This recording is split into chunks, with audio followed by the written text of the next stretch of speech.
Hello and welcome to 1on1. I'm Vernon Ramerser, and I'm very pleased to say that my guest today is Dr. Joth Singh, who's the CEO of the EME. We meet again, Dr. Singh. It's very good welcome to meet back again. to the program. Thanks so much.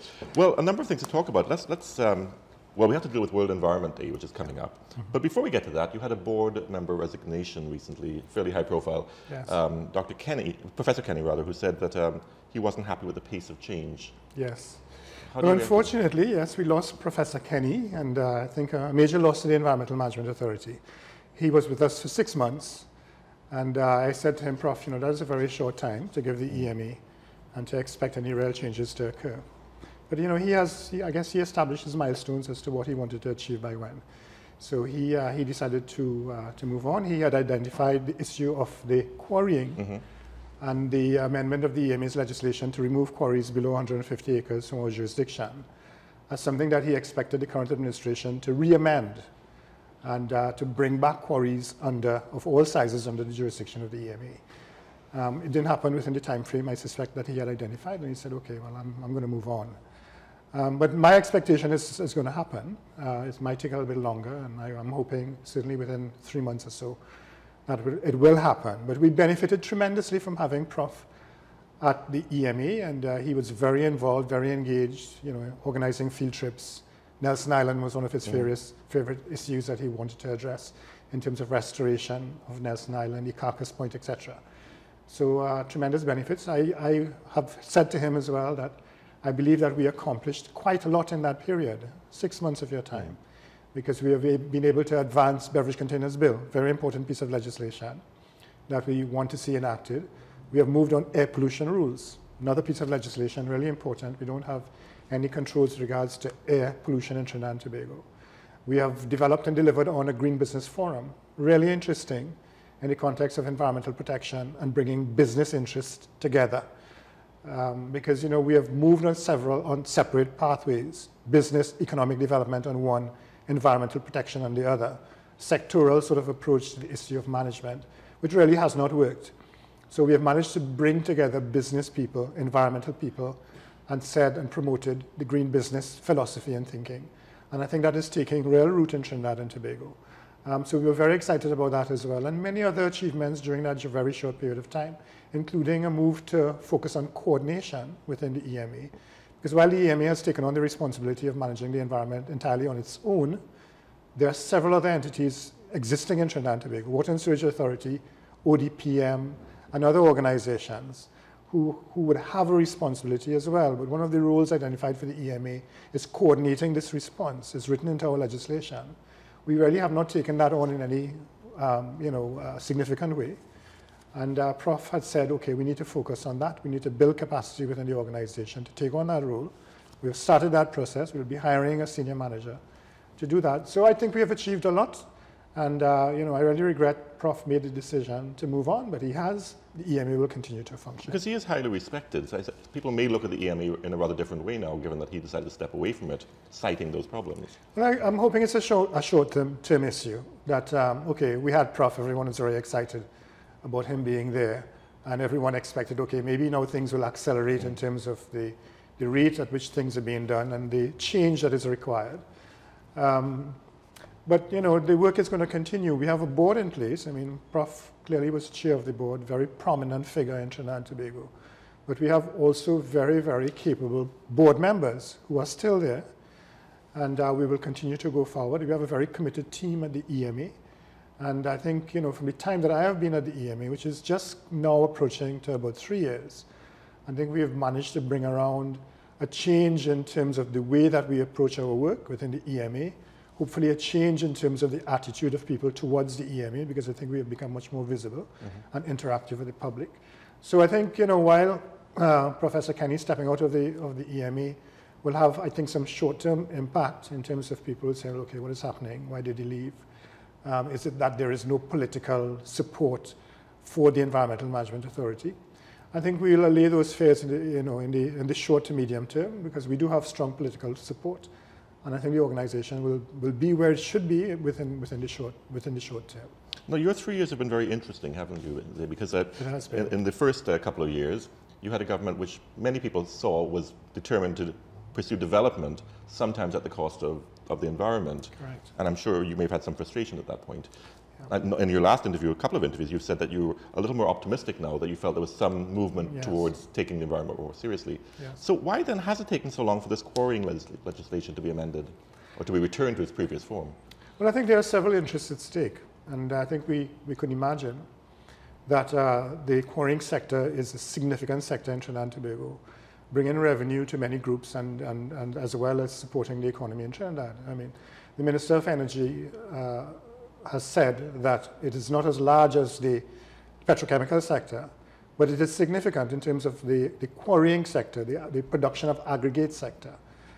So that one would expect that there is a significant lobby to keep that industry moving at a pace which might be one that the proponents of that sector would wish it to continue without having any environmental type regulations. But that's rather a spurious argument, isn't it? Because if you look at the energy sector, companies like BP have very stringent environmental rules of their own. Absolutely so, yeah. But you see, I think we have developed a habit in Trinidad of that sector, the quarrying sector, having a sort of a free approach to the issue. And, we have neglected the impact on the environment. And hence, I've always argued this is why this issue is very well placed within the Environmental Management Authority. It is a productive sector, but it's creating tremendous impact on the environment. And you have created an Environmental Management Authority to deal with that issue. So let the EMA do it. But the reason why it was removed from the EMA's jurisdiction is that the former administration felt, look, it took too long for anyone wishing to get into quarrying to get a CEC. Because, of course, there's a process that you have to go through. We need to do the assessment. And that time was not being catered for. And at that time as well, which was a few years ago, the demand for aggregate was very high. Mm-hmm. You found that a lot of people were getting into illegal quarrying to supply the market. So, anything which was seen as a possible obstacle to the timely production of aggregate was removed, and the EMA's jurisdiction was removed, I believe, for that reason. But I think, we have had many things happening in the interim. The construction sector has slowed down. I think there's a greater awareness of the impact on the environment of quarrying. And it's very easy to see, fly to Tobago, mm-hmm. look down, and you will see the impact, in the Valencia area, North Urupuch area. And we now have a political directorate who has identified that environment is a very substantive part of their portfolio going forward. Very clearly identified in the People's Partnership Manifesto, environment. So there is an expectation, of course, that these things will turn around and change. But we should not forget that there continues to be a lobby from the business community. And Minister Mulilal has indicated, look, I have presented this to Cabinet. I am convinced that this needs to be the case. We need to reintroduce this under the EMA's jurisdiction. But I expect that in Cabinet, we have economic interests being represented as well. And so it might have slowed down at that stage. But I'm convinced it's going to happen. I think it might, and this might be one of the spin-off effects of Professor Kenny resigning, that there will be a recognition, look, we really need to look at this very seriously and do it in the short term. But that would be fairly short-sighted if they were actually thinking that way, wouldn't it? Because, we're also identifying, certainly in the People's Partnership Manifesto, the fact that they want to push ecotourism, for example. Yes. It's hard to reconcile pushing ecotourism and ecology when, as you mentioned, once you're flying to Tobago or anywhere, you're seeing these major blots all over the landscape. It is, absolutely. And as we move to diversify our economy and tap into the tremendous opportunities in ecotourism, because Trinidad is a very exceptional island in that it is not the typical Barbados, beach, sand mm-hmm. sort of circumstance. We have a diversity in terms of our ecosystems. And some have been very well promoted. Certainly, Azurite is very well known across the globe. We have the Caroni Swamp, we have Nariva Swamp, and all these things are magnificent opportunities for someone to tap into the issue of ecotourism. But yet, we have proceeded with some of these industries which are not compatible with that. Now, clearly we need aggregate in Trinidad, and so we're not saying you cannot engage in quarrying, but we need to designate certain areas which are to be utilized for the aspects of quarrying. And when we do engage in quarrying, it needs to be controlled.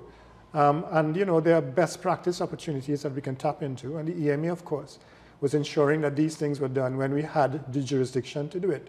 So that if you're engaging in quarrying, it should be done in a certain way, that if there are waterways close by, that you are keeping the silt from going into the waterways, that certain types of vegetations are protected, that there's a buffer around the area, and indeed, when you are finished with that area, because at some point the aggregate is deplete, you remove it, then the area needs to be restored and rehabilitated. Now, again, you look across the landscape in Trinidad in the Northern Range, and you have abandoned quarries which are just left there. And again, you know... But wasn't that your job to ensure that they were restored to something? Well, absolutely. Like when we had the jurisdiction to do it, it was part of what, you know, that if we issued a certificate of environmental clearance, part of the requirement was that if the area was depleted of the aggregate, then you would be responsible for restoring it, either replanting or by identifying some alternative use. And in some cases, it's impossible to return an area to its original state. But then you can utilize it for other purposes. And, you know, we have had, in some cases, areas where you would have ponds constructed, aquaculture opportunities, recreational opportunities, etc. But, you know, this really has not been the norm in Trinidad, and it's something that needs to be done. So the point that you're making is really relevant, that, you know, while we are looking at the issue of the construction sector, we are neglecting opportunities for ecotourism. And it's not only ecotourism, it is the natural environment which has been degraded, and we are seeing the impacts of that as well. You know, we're all familiar with the issue of flooding. I mean, we have talked about this ad nauseum with regards to clearing upland regions. The water is running down at a very rapid rate, and it's contributing to flooding. We also, you know, contributing to degradation of our water supply.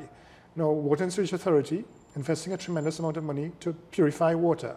Clearly, all the sediment that is going into the source is contributing to the treatment which is required and ultimately paid for by taxpayers. So, you know, I think the whole picture needs to be understood. And, you know, I think it might be that while we are focused on education and outreach at the school level, at the broader community level, we have a very aggressive activist community now as far as the environment is concerned. Really interesting, and I think important groups like Eco Warriors coming up and doing very interesting work. But it appears at the policy and decision-making levels, there still seems to be a lack of appreciation to the extent that is required on the issues with regards to environmental impacts and the need to manage the environment in a sustainable fashion. And we keep hearing about sustainable development and that we need to engage in sustainable development. But it is often the case that the environment is left out. It's a nice buzzword, isn't it? I mean, exactly, but you know, and I keep saying this, that the term environment, sustainable development was developed at a time when the environment was really being heavily impacted, and there was a need to move in terms of economic and social development in consideration of the environment, and this is where the term sustainable development came from.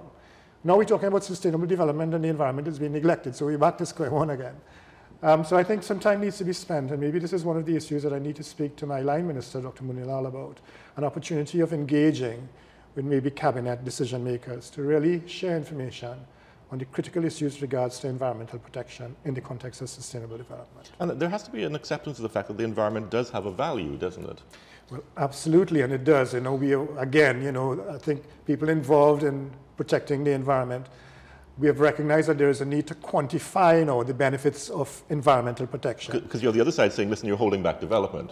Correct. So you need to argue back and say, well, yes, but this is worth so much as well. Exactly, and you know, this is within the remit of ecosystem services, and this is where we are going in terms of saying, if you have a forest, then one, it is contributing to your water supply, because in many cases without forests, the water supply is diminished because you don't have as much rainfall, depending, of course, on geography. The other is a quality of water that you are supplying, and I mentioned the issue with regards to if you are providing contaminated water to the Water and Sewage Authority, they have to treat it. That's at a cost. Mm-hmm. So the value of protecting the waterways in terms of reduced cost for treatment can be quantified. The issue with regards to biodiversity in forested areas and even in places like coral reefs, which are ultimately impacted on poor environmental quality, can be quantified. I mean, certainly Bucca Reef has been studied to a very large extent, and we have recognized that it is adding tremendous value to sustainable livelihoods opportunities in Tobago. People earn their living, and not small living, substantive living, from the benefits of having a reef. Now you lose that reef, and you lose livelihood opportunities, you lose coastal protection opportunities, and all these are at a cost. So there's a move now to quantify that and to say, okay, this is the value of having Bucca Reef. This is the value of having a healthy forest in the Northern Range. And I think we need to move quickly to make that information available. Now, that has been done in other places. The impact has not been as significant as it was anticipated because, again, we look at short-term benefit and financial benefit rather than economic benefit.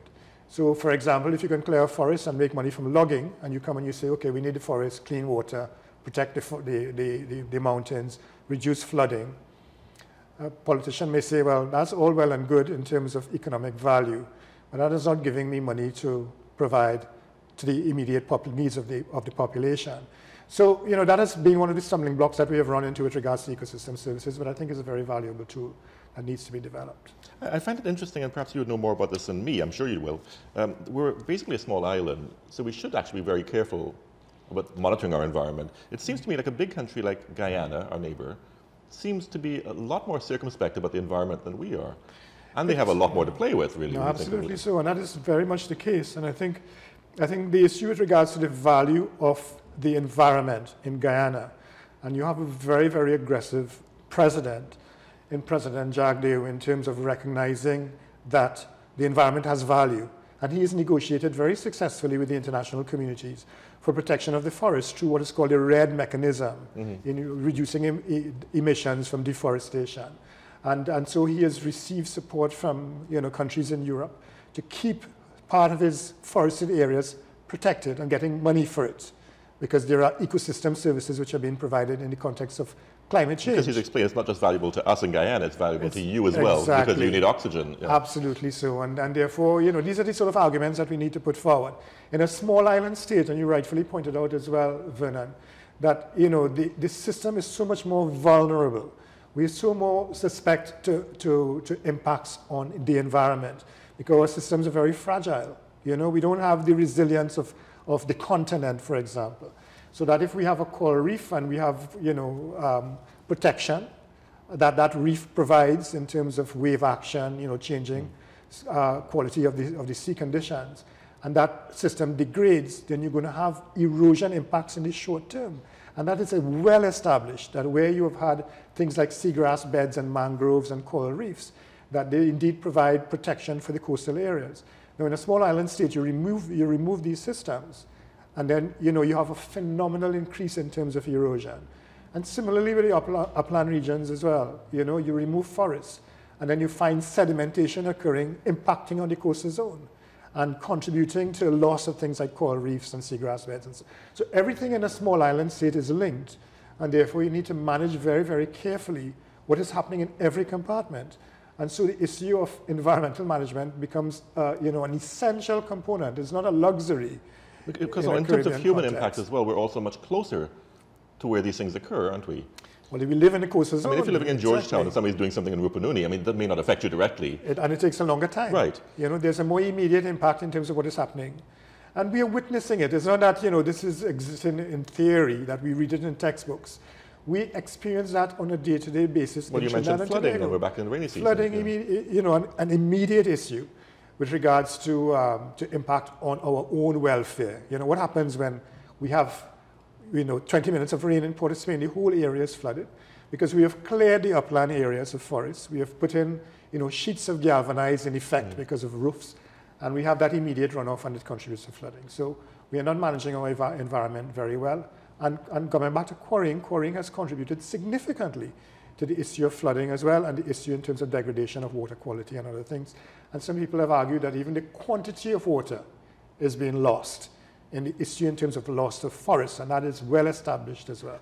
So both in terms of quality and in terms of quantity of water, an immediate impact. And we all recognize, of course, that we all need water. Now, Trinidad has moved in the direction of desalination. Should we be going to desalination? It's very, very expensive. And we have tons of groundwater. And we have tons of groundwater. And we should be protecting our forests. So that if we manage our systems in a proper fashion, then it will be reducing the cost of producing something. I'm just using the example of water. The cost of producing water by desalination, extremely expensive. Who pays for that? You pay for that, I pay for that, the taxpayers pay for that, the citizenry pay for that. And ultimately, it is impacting on our pockets. And so it's a net loss of foreign exchange as well, isn't it? Because we're using energy to do that when we could be exporting it. Absolutely so as well. And as we move and we talk about the issue of greening the economy, the sustainable utilization of energy becomes a critical issue. Because it is not only, okay, we have the energy and we can use it, producing water by desalination is a big thing, we have a lot of energy, it might cost a little bit more money, but are we using our energy in a sustainable fashion? We are not, So these are some of the longer term issues that I think we need to examine as a country.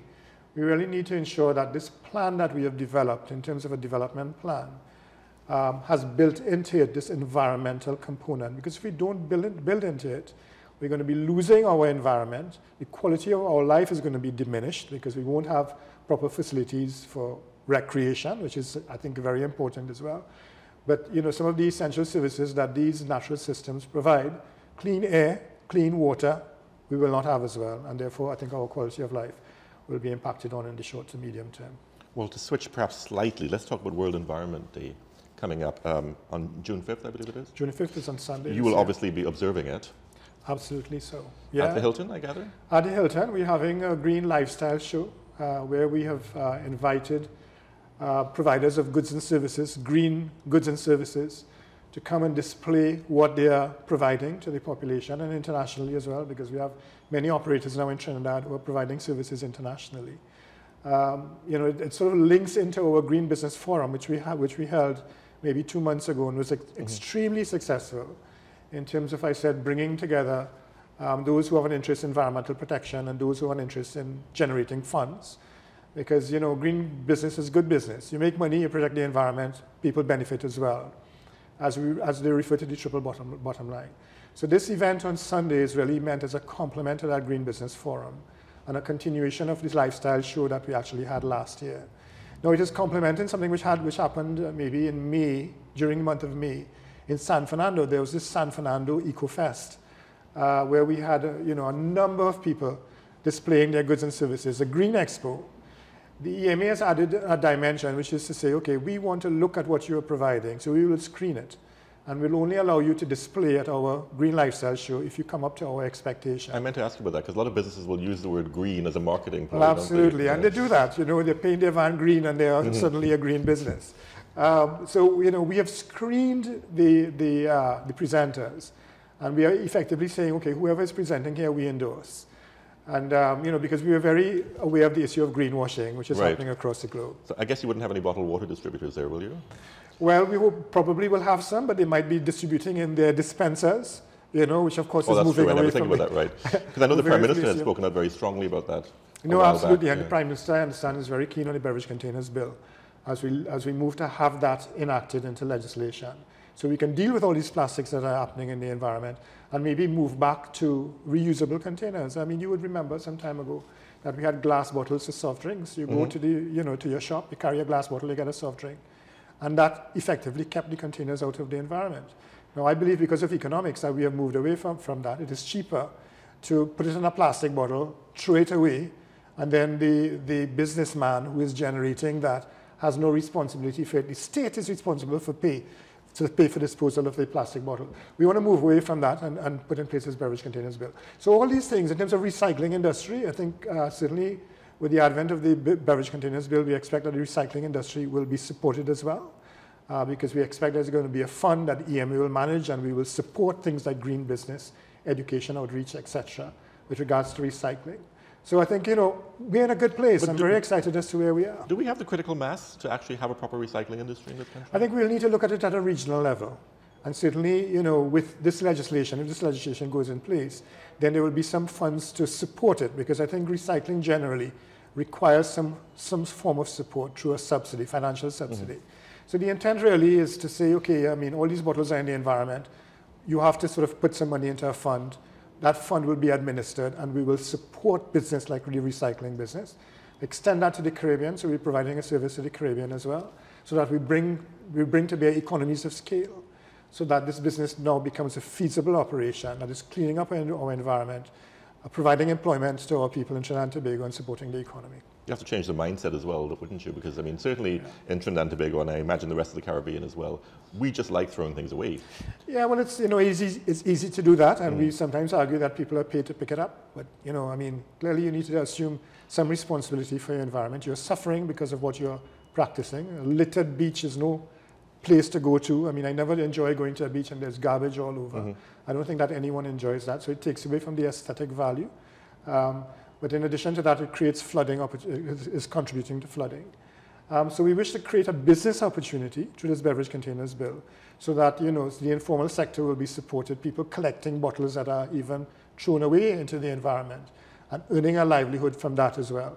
Changing attitudes is critical. I mean, we really have to do that.